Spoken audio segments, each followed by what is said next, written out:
মাত্র ৩২ বছর বয়সে থেমে গেল এক প্রতিবাদী কণ্ঠ।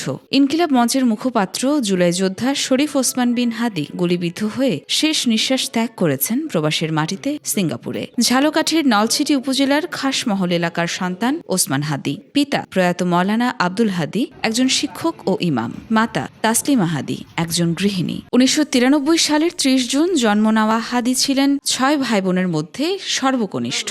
শিক্ষা, আদর্শ আর সংগ্রামের মাঝে বেড়ে ওঠা তার জীবন। ওসমান হাদির যে থ্রেটটা ছিল, হত্যা থ্রেট, তারপরে তার পরিবারের উপরে যে থ্রেট ছিল, এটা রাষ্ট্রপক্ষ জানতো। তাকে মাঝে মধ্যে অ্যালার্টও করতো যে একটু সাবধানে থাকতে হবে।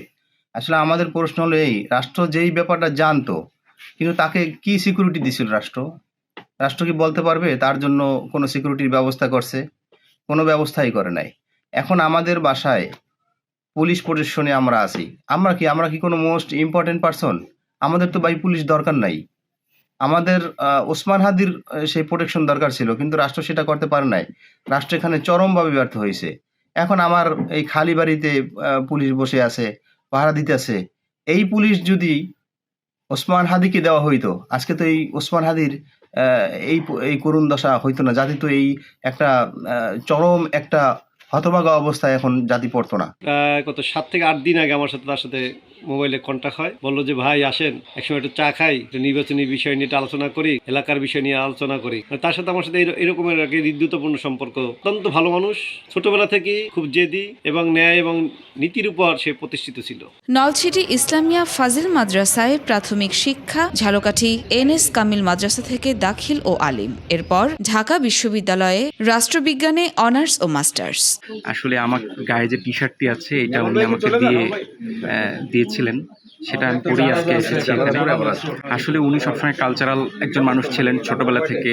আমি দেখেছি যে যখন উনি 7-8-এ পড়তেন, ঝালকাঠি এনএসের যে ছাত্র সংসদ নির্বাচন হতো, সেটিকে ইউটার্ন করানো, ঘুরানো, কে নির্বাচিত হলে ভালো হবে, এই ব্যাপারে যে ক্যাম্পেইন করা, সেটা ছোটবেলা থেকেই বিভিন্ন কালচারের সাথে জড়িত, কালচারাল প্রোগ্রামের একজন স্বাধীনচেতা মানুষ ছিলেন। বিশেষ করে রমজান মাসে একটা অনেক লং একটা ছুটি পেত, তখন আসলে দেখা যায় বাচ্চাদেরকে কোরআন শিক্ষা এই কার্যক্রমটা করতো, নিজেই পড়াইতো আর কি।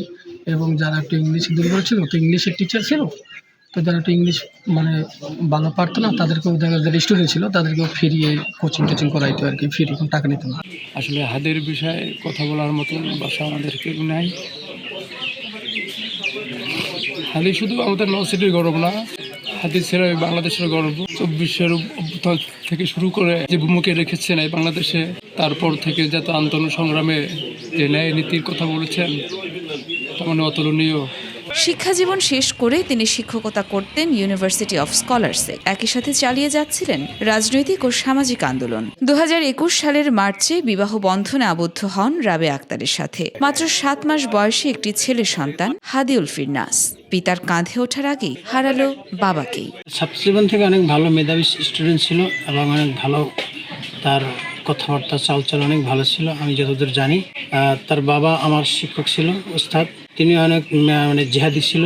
আমি শিক্ষক হিসেবে একটি শব্দ আমরা জানি, একটু দুটো লাইন জানি।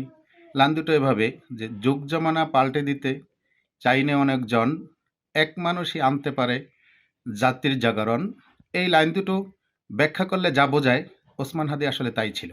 হাদি তৈরি হবে না, আমরা কোনোদিন হাদির উত্তরসূরি হতে পারবো না। হাদির মতো সাহসী বক্তব্য রাখার মতো লোক আসলে এই সমাজে বিরল। হাদির জন্য শুধু ঝালকাঠি নলছিটিবাসী নয়, হাদির জন্য আজকে দেশবাসী আজকে অপেক্ষা আছে। হাদি যে এত মানুষের হৃদয় অবস্থান নিয়েছিল, হাদি যে এত মানুষকে কাঁদাবে, সেটা হাদি হয়তো জানতো না। শৈশব থেকেই প্রতিবাদী ছিলেন হাদি। তৃতীয় শ্রেণীতে পড়াকালেই আয়োজন করতেন ছোট ছোট ইসলামী অনুষ্ঠান। কৈশোর থেকে যুক্ত ছিলেন ক্যাম্পেইন ও সাংস্কৃতিক কর্মকাণ্ডে। হাদি এলাকার গর্ব আমাদের নলছিটি ছেলে, বাংলাদেশেরই এটা গর্ব এবং আমাদের নলছিটিরই একটা গর্ব। ওসমান হাদি আমাদের ছোট ভাই ছিল, তাদেরকে খুব ভালোবাসতাম, তাদের ফ্যামিলির সাথে আমাদের সাথে খুব ভালো সম্পর্ক। আমরা দোয়া করি হাদিকে আল্লাহ কবুল করেন, সারা বাংলাদেশের মানুষ দোয়া করে আল্লাহ হাদিকে কবুল করেন, দুনিয়া আখিরাতে আল্লাহ তাকে শান্তি দান করেন, আমিন। তিনি বিশ্বাস করতেন দেশপ্রেমিক ও সচেতন নাগরিক তৈরি করাই প্রকৃত রাজনীতি। নলছিটি থানার অফিসার ইনচার্জ আরিফুল ইসলাম জানান, ওসমান হাদির বিরুদ্ধে নলছিটি থানায় কোনো মামলা বা অভিযোগ নেই। এলাকাবাসীর আর পরিবারের একটাই দাবি, এই হত্যাকাণ্ডের দোষীদের সর্বোচ্চ বিচার। একজন মানুষ চলে যায়, কিন্তু থেকে যায় তার আদর্শ, তার স্বপ্ন, তার রক্তের ঋণ।